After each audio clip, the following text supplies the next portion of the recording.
Thank you so much. I paid her to call me very dashing. But actually, before we start, can I have an advance round of applause for Kashish, who I think is the hardest working person in this festival. Tash, since it's the middle of the afternoon, I wanted to begin at a slightly odd place. In your book, The South, there is a boy, there's a scene where there's this boy looking at the body of another young man. And he looks at his flat belly, his belly button, and you use these and describes it as a tiny, tightly curled flower bud. And I found that description both so evocative and erotic, and it made me wonder, did you enjoy writing about desire and sex? Does that come easily to you? No. First of all, thank you. What a question to start with. First, thank you everyone for coming. It's a great pleasure to be here and to be hosted by such a wonderful interlocutor.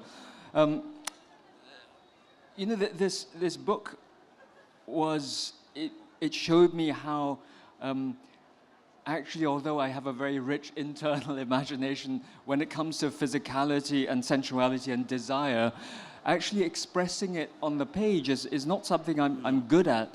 You know, I've spent years reading people who are really good at doing this. People like Alan Hollinghurst, Edmund White, Garth Greenwell is also very good at doing this. But it turns out I am very bad at doing this, and I don't quite know why. And so I think the book is a curious combination of wanting to be very expressive in a physical way, but also very restrained, which I think is the way I must have experienced my first sensations of sexuality. And I think this is true for a lot of people. You know, on the one hand, we want to be very expressive about it. We feel we have a very expressive internal realization of it. But on the other hand, I think on the surface, we're much more discreet about it, which is, I think, also true not just for the two boys, Jay and Chuan, who are at the center of the novel, but it turns out it's the same for all the people around them. The disconnect between how we see ourselves and how we feel internally and how the world sees us is what drives a lot of the novel. Well, you mentioned Hollinghurst and Edmund White, but as a reader, do you remember first seeing the reflection of this kind of desire in writing? I mean, people always ask, what's your sort of book, what's the book that changed your life? You know, it's like a typical question. But was there a book that changed your sexual life? No, I mean, it's very difficult to pinpoint one book, just as it's very difficult to pinpoint one book in the life of a writer and the evolution of a writer.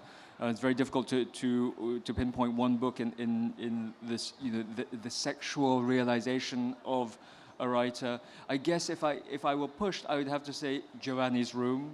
Baldwin is a great classic, obviously. For me, oddly enough, it was Mishima. You know, the kind of the curious fascination with bodies, particularly the male body, the working class body, but also a kind of revulsion of the self, which, you know, even then, I mean, I didn't think it was me, but there was something, because I had a very happy relationship with, fortunately, which is, I know it's not the case with a lot of other people, it's, I had a very happy relationship with my own body, but there was something in the self-loathing and the kind of the revulsion of Mishima that I knew was true to other people, and therefore part of a sort of a shared sexual experience. Giovanni's Room reminded me when I was growing up in Kolkata, you know, this was days before the internet, so I didn't even know what books were out there, but I'd heard of Giovanni's Room, and I would go to our American Center Library and keep looking for Giovanni's Room and Allen Ginsberg's Howl, and they were always checked out. And I could never dare to go up to the librarian and ask about the books because I thought just the act of asking for those books would somehow out me. Yeah, well, no, I think I didn't have didn't have any reserve in that respect. Also because, you know, it was Malaysia and no one read, so it's, so the books were always there. It was, I had sort of sole proprietary, sole ownership of them. I felt that there's something in there that I would eventually try and unearth in my writing. But, you know, the weird thing is that on a personal level, I never struggled with my sexuality. It was very clear to me what I was. I mean, how I expressed this to the outside world, that was another thing. Those were battles that would come later. What I struggled with before any of this was the identity of being an immigrant, so being ethnically Chinese. So even before I knew that people were uneasy about queer people, I already knew they hated immigrants. Because the very first insults I ever heard at the age of 5 or 6 were about being an immigrant. The insults about being gay came later. Well, they can see, I mean, they can see one identity as clear as day. The other one is it takes a little more work to find out. And I guess the two identities for me became mixed. So how to survive as an immigrant, all the things that, you know, your parents always teach you, you keep your head down, keep a low profile. You imitate other people. You imitate them in the way you speak, in the way you behave. You absorb other codes of behavior. All those, it turns out, were very useful in living in a very masculine, heterosexual world. I mean, I went to a boys' school. In Malaysia, you still, unless you're very rich, in government schools, you tend to go to either boys' schools or girls' schools. And so, you know, it's a really brutal environment for anyone who, I mean, everyone knows this. And I guess that those feelings of subterfuge, how to survive, how to present, you know, an external facing image were all the things I learned at a very early age from being Chinese. And also this is the kind of the duality that the boys in this novel face, but also I think it's very important to point out all the people around them. Their sisters in particular, the mother, and all the members of this family are somehow trying to navigate this dual identity of being one thing that they feel they are and something else that the outside world thinks they are. In fact, I noted a line which reflects that, where one character is saying sometimes she felt like laughing along with the officials to show that she was on their side as opposed to on the side of the more provincial parent figure in there. And in some ways, Jay, your character is doing the same things when it comes to the more sort of effeminate boys in the school. No, absolutely. I mean, you and I have talked about this before. I mean, who doesn't know that feeling of wanting to belong to the majority? You know, if you live if you're in a minority, if you have a minority identity of any kind, you know, be it racial, gender, the need to be absorbed into the majority group is so strong, the desire. I mean, this is why we're all conditioned to be part of that majority, and we want it so badly that it's very difficult not to be deceitful in some way. I mean, you're almost encouraged to do so. And I think a lot of the growing up, when people talk about coming of age, it's generally associated with teenage years, and it's for this reason this book has been called a coming-of-age novel. But I like to think of it as a coming-of-age novel even for the older people who, much later on, they're 40-something, nearly 50, and that's when they are realizing what they truly are. I mean, how it is to be queer, how it is to be a woman, what it means to be... and, you know, don't forget, we're talking about Malaysia in the late 1990s, going into 2000, where ideas of femininity, what it means to be an independent woman, what it means to be a mother, a wife, all those are starting to change in quite a radical way. So how do you maintain some sort of identity that is true to yourself, but also in some way fit into society? So it's a very uncomfortable thing. Which is not a bad place for a novel to be in those uncomfortable places. But one thing I wanted to make clear for people who haven't read the book, I mean, Tash started by saying that he struggled with writing about sex and desire. And so I just want to read like 2 lines right from the beginning of the book. With his feet, Chuan nudges Jay's apart, and Jay feels his hands fumbling to pull his shorts down, but that Velcro buckle gets caught in the waistband and the fabric bunches up around Jay's hips. He reaches down to untangle the mess, and now he can feel Chuan's body, lean and taut, pressing against him as he frees himself from his shorts. I just wanted to read a sex scene on the Jaipur front lawn. That's no real. But I mean, you know, it is. I mean, it's wonderful to be writing about the anticipation of sex, which is the most exciting part. The sex itself is pure mechanics, isn't it? It is, and for those of you who, I mean, I would like you to buy the book, obviously, but if you're buying the book on the basis there's going to be a lot more sex in it, just a spoiler alert, there isn't. You're not supposed to say that. I don't want to be sort of giving false promises, making false promises, but I also think that it was that scene was... Because you chose to start the book I with chose to start the book with that scene. And it's a scene in which one of the boys, at least, we're not sure about the other one, is having his first ever sexual experience. And he's been wanting this for so long. For years, he's been imagining, and you know, he's been imagining every detail of what this fantasy first experience is going to be like. And then it's a disappointment, like so often these things are.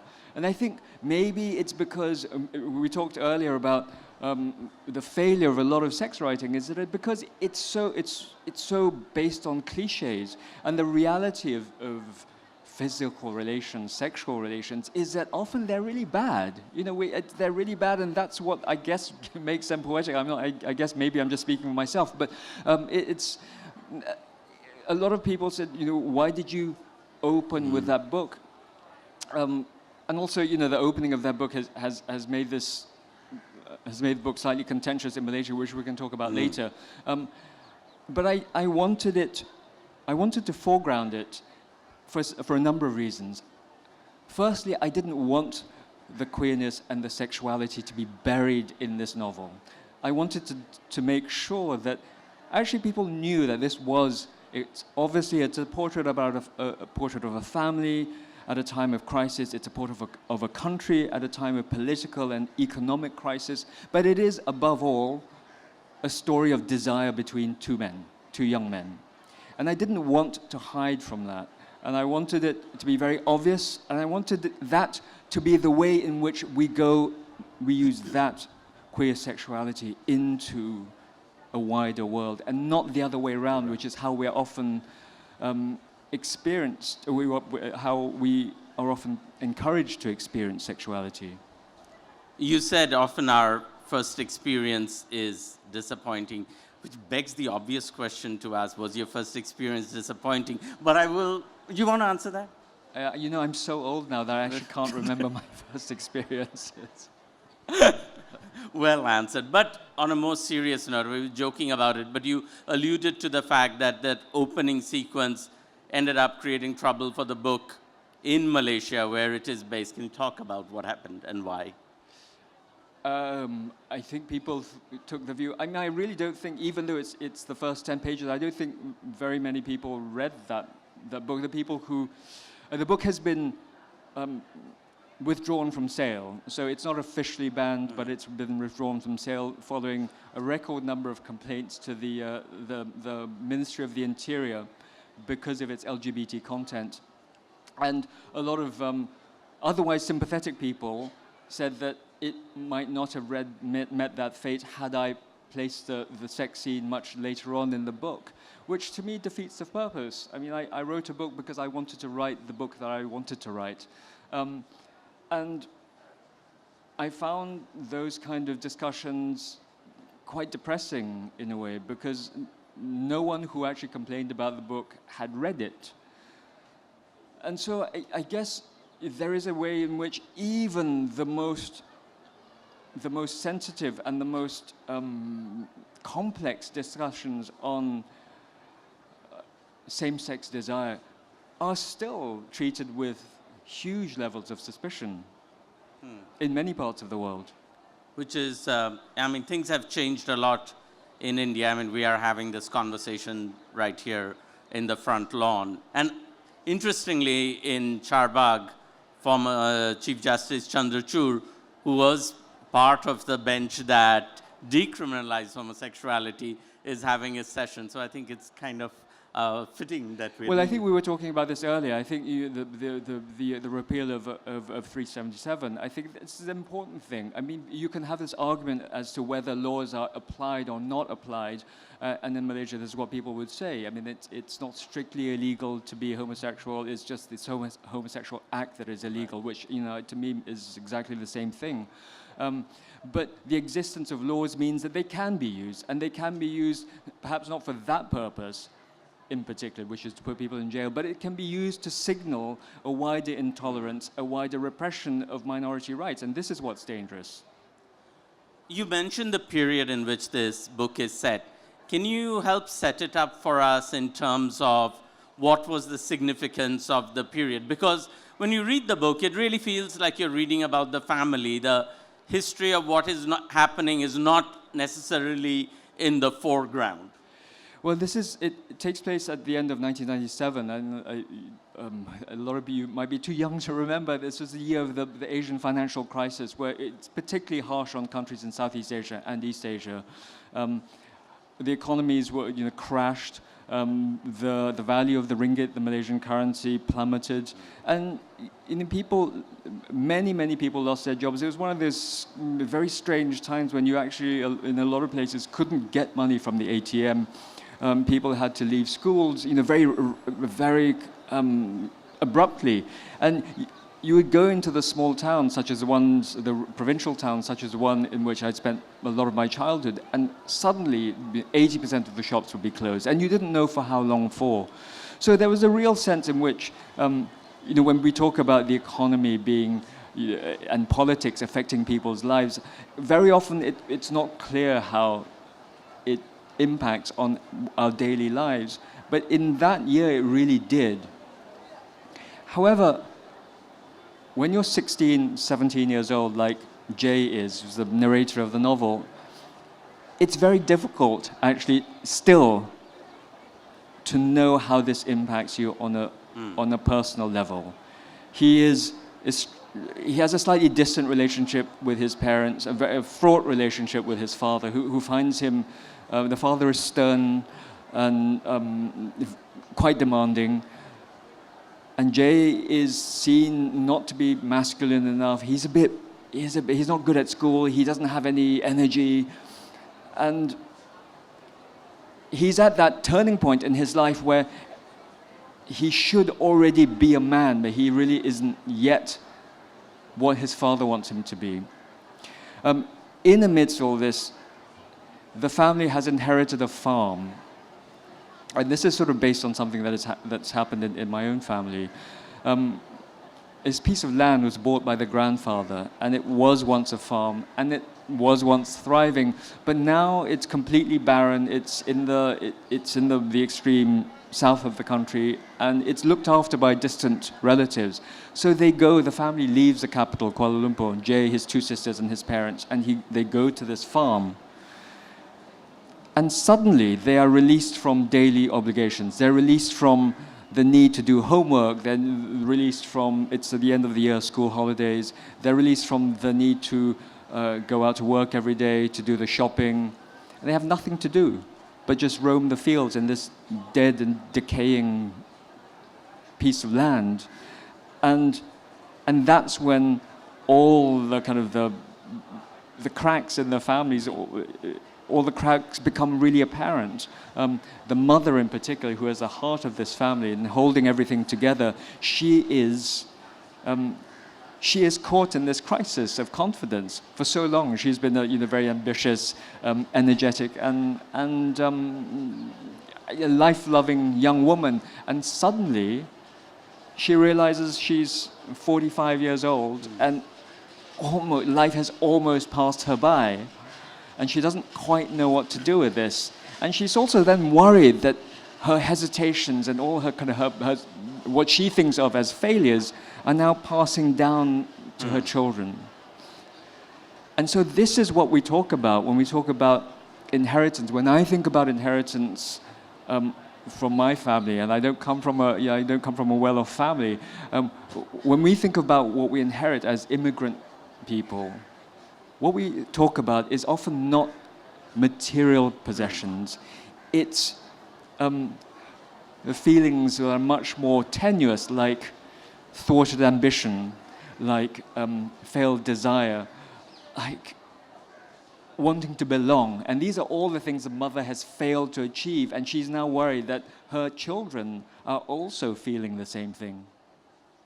And that's interesting, because as you read the novel and you encounter these characters and their lives, it struck me that more than these people communicating with each other, what struck me was so much of the story seemed to be about also a lack of communication between them, even though they kind of get along fine with each other on the surface. And I think that's true it's true of my family, and I think true of many Asian families, who externally consider themselves close.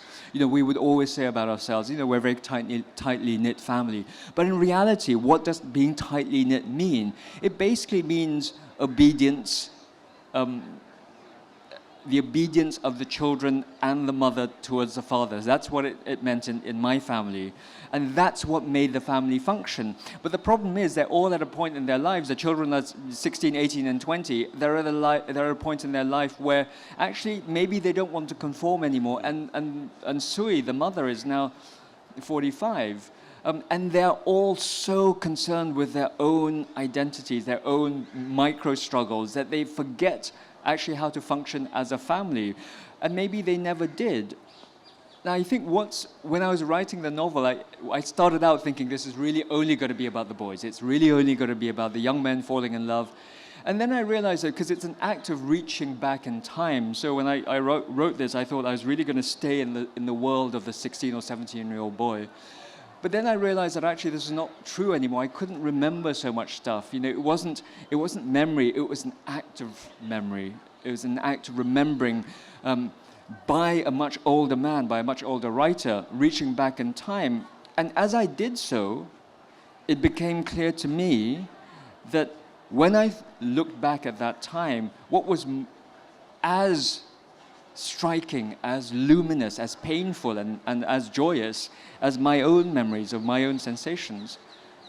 But now, with the benefit of hindsight, realizing and seeing very clearly how unhappy my mother was, and how unhappy my elder sister was, and how furious and angry she was, and how confused my younger sister was. She didn't know which model to follow. So all these things are really representations of how memory functions. At the time, I thought my own sexuality, my own identity was all that mattered. I didn't think about anything else. I was obsessed by it. But looking back now, I realize that actually my mother was having a nervous breakdown. Just no one was able to put a name to it. My elder sister was having huge battles with my father all the time, already totally independent. And I was just slightly lost. And so I think queer people feel so isolated often, that we feel that the universe is just made up of us and this is how we survive. But actually, the other people are also operating in a sense of loss, it's kind of void. And I think this is what drives a lot of the novel, the frustration of not being able just to reach out to my sister who might have understood, or to my mother who might have understood, possibly or possibly not. But we never got to that stage. Everyone was just caught up in their own world. And so this is really a portrait of a family where everyone is in their own world. And maybe I think this is what families are. Has your family read the book and has it resonated in the way that you're talking about now? We don't talk about it anymore still. Yeah. I don't know. I mean, I don't know. Actually, I don't know if my family reads not just this book, but any of my books. I mean, we're not a very expressive family. I mean, which is not to say we don't talk, but we don't talk about my work. and I don't know why. I would like to know what they think about it. I addressed this in the family memoir, which is a very short book I wrote about the history of my family, and I wrote it in a very short, compressed form because I wanted to write about my family's history, which is full of silences and unexplained events. And I wrote it specifically so that my mother could read it. And she is not a big reader, and I needed something very direct. And so it has this tone of slight, very gentle confrontation. I didn't know whether she read it, and so I called her and I said, you really should read this. And it's all about, my grandfather leaving China and arriving in Malaysia and having nothing. Stories I'd grown up with. And when I interrogated them, these stories became more and more difficult, more and more complicated. And I rang my mother and said, really you should read this. But it was going to be published in part in the New Yorker. So I didn't want other people ringing her and saying, this is what your son has said about your family. So I called her and said, you should read it. And she said, okay, I will read it. And then some days later, she called and said, yes, well, it was fine. It was okay, it was fine. And yeah, most of it was correct, except you got one mistake wrong. And she told me a story about, because I always said my grandfather had come to Malaysia on his own as a 15-year-old from China, and it turns out he hadn't, because there was another boy from his village who had come with him and gone mad, and he was found wandering the streets some years later. And he had come to my grandfather's house when my mother was already a teenager, and sat in the house for 3 days and then killed himself. Wow. And it was a story of such incredible pathos and tragedy.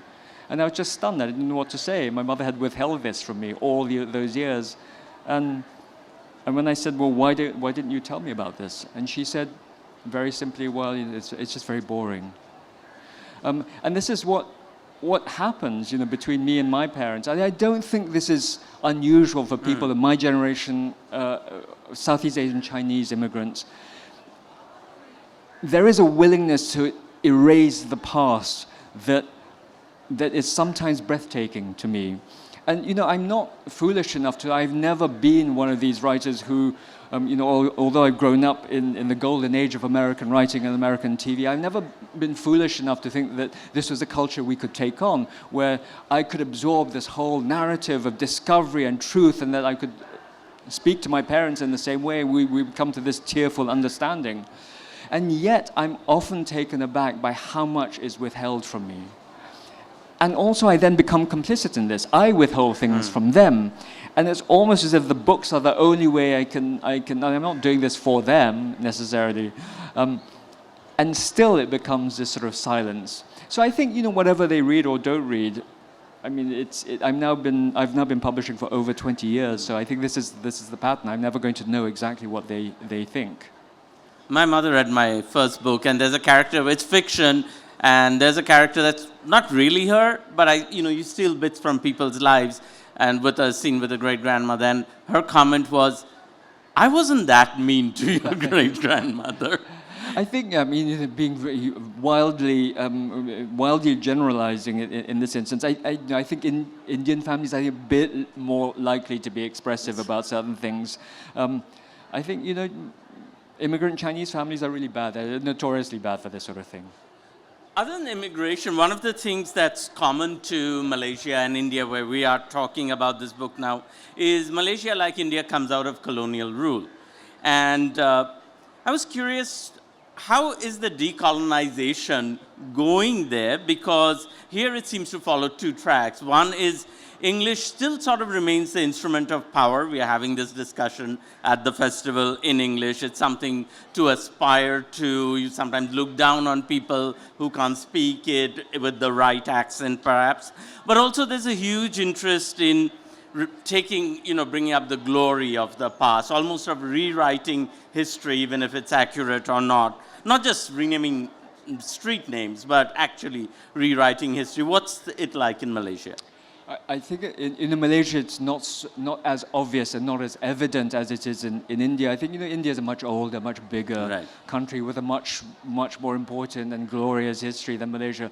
And also Malaysian history complicated by the fact that we are incredibly multicultural. So in a way that India is also, but not in the same way, because we have the Malay majority, but also very sizable Chinese and Tamil minorities. And so to have a really successful, convincing decolonization program, certainly one that speaks easily to the general public, you need to be able to have some counterbalancing cultural or historical force.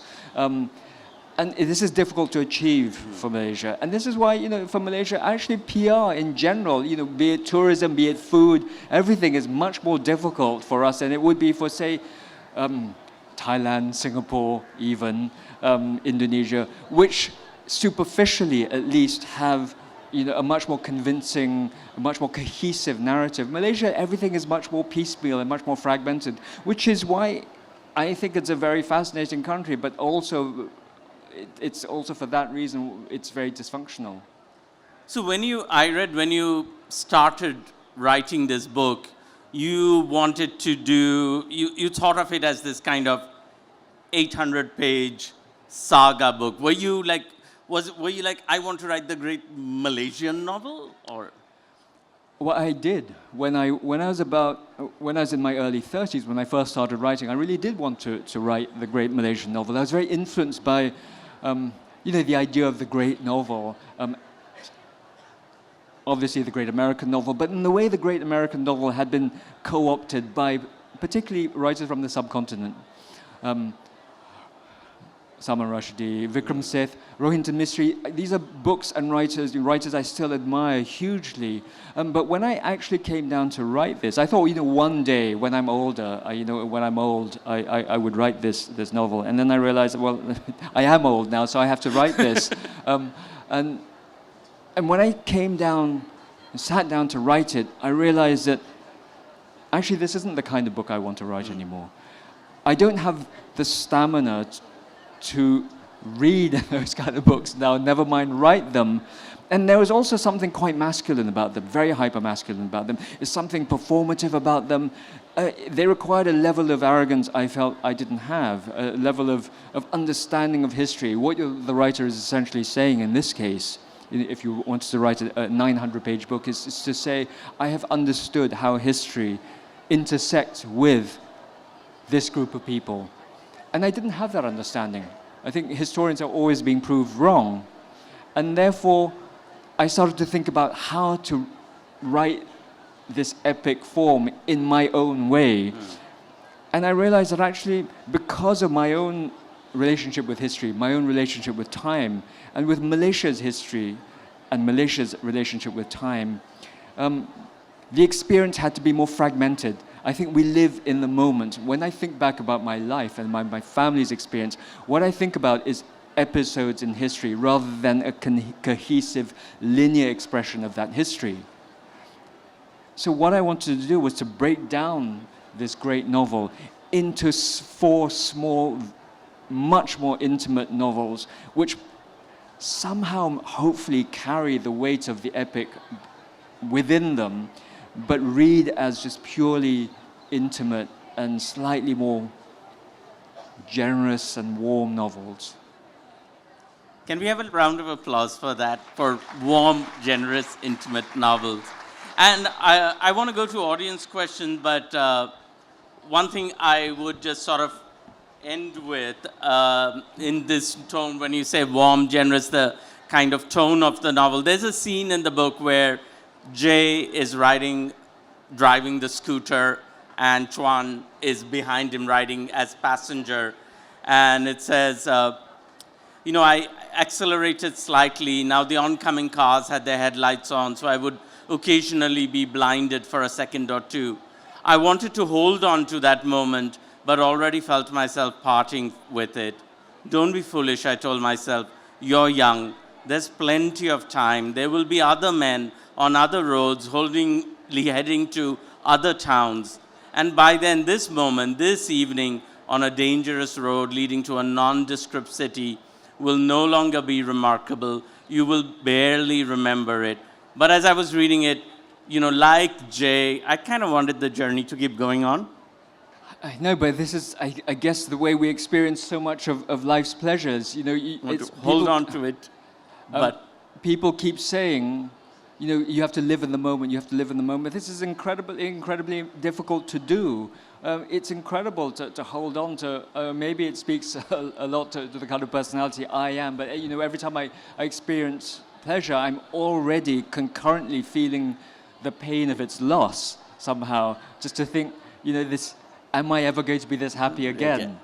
And of course, you know, the human existence continues, specifically because we know it is going to, or we live in the hope, at least, that it's going to continue. Although for some of the characters in the book, they're not sure if they're ever going to have this again. Well, we'll wait for the other three parts, but any questions?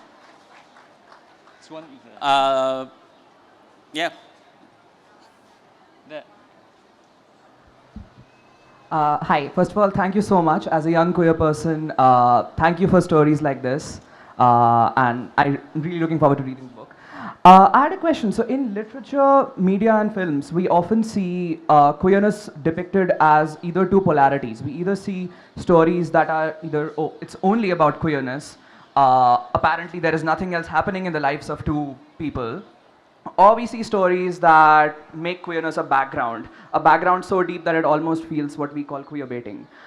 Do you feel that, especially the global south, where these conversations are still, I would say, very closed in many areas, do you think that we need stories that have that polarity of only queer focus, or do we need more stories like yours that place that queerness in the larger cultural, social context?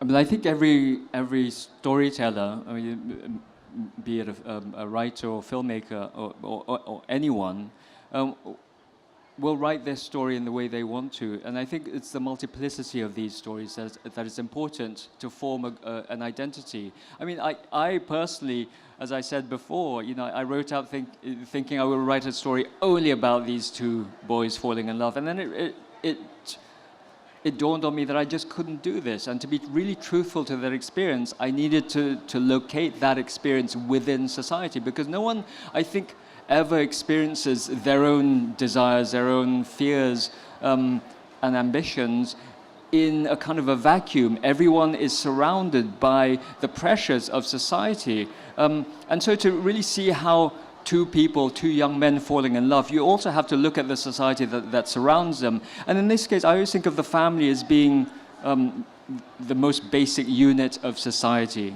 So if you want to see how society functions, if you want to look at all the pressures exerted on the individual by society, you look at the family, which does this in ways that are supposedly very gentle, but actually often not so gentle.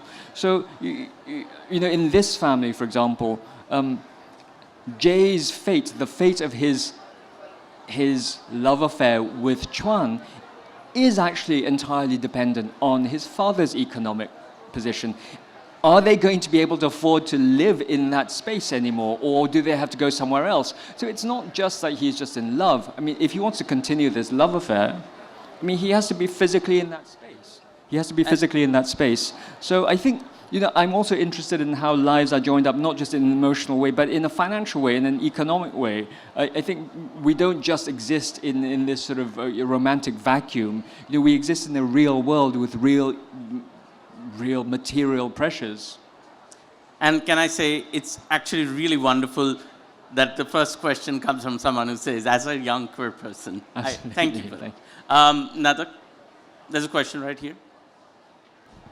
I just want to ask, like, if we see not only the lives of the queer people, but people in general, if we talk about the kind of emotions they go through, and specifically if we talk about queer people, and I'm specifically talking about the lesbians and the gays, not the other this thing.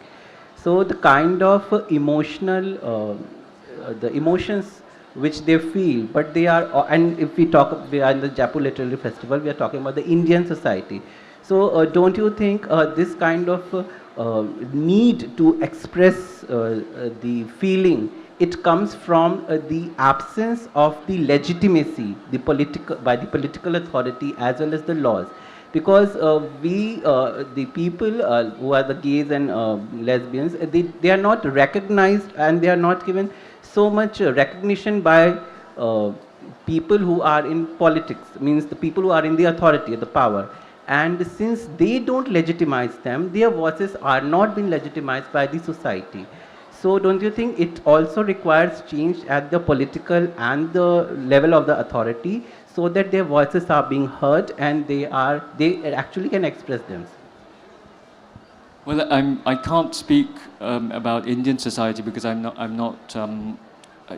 up to speed on I'm not an expert on Indian society, but I would agree with your point in general. I absolutely would agree with your point in general. It's not just about having an understanding audience like this at a literary festival, which generally represents, the most open-minded people, the most culturally aware, generally the most educated people in a specific country. It requires very, very basic things like, as you point out, political approval, political validation, because I think those things are important. We spoke earlier about the repeal of 377. I think those things are, even if they're just purely symbolic, I think symbolism is important. I think any kind of political action for LGBT rights, I think is important. I think it's absolutely necessary. We are actually out of time. Does anyone have a 20-second question? There was one in front, no? There's a lady back there. Okay. Can you keep it very short? Yeah, please, go. Very short question. I would love a recommendation from you, a book recommendation, a Malaysian author or a Malaysian book, and a queer book, if you could, please. It's called The South by Tash Aw. Thank you so much, everyone. You've been the most wonderful audience, and actually the color of your chairs matches my cover, so I'm going to take a photograph of you. Thank you, everyone. And that's it. Tash will be signing the book, so anybody who didn't get to ask a question can ask that. Thank you for being the great audience, and Kashish, thank you so much for interpreting. And thank you, Sandip. Thank you, Tash.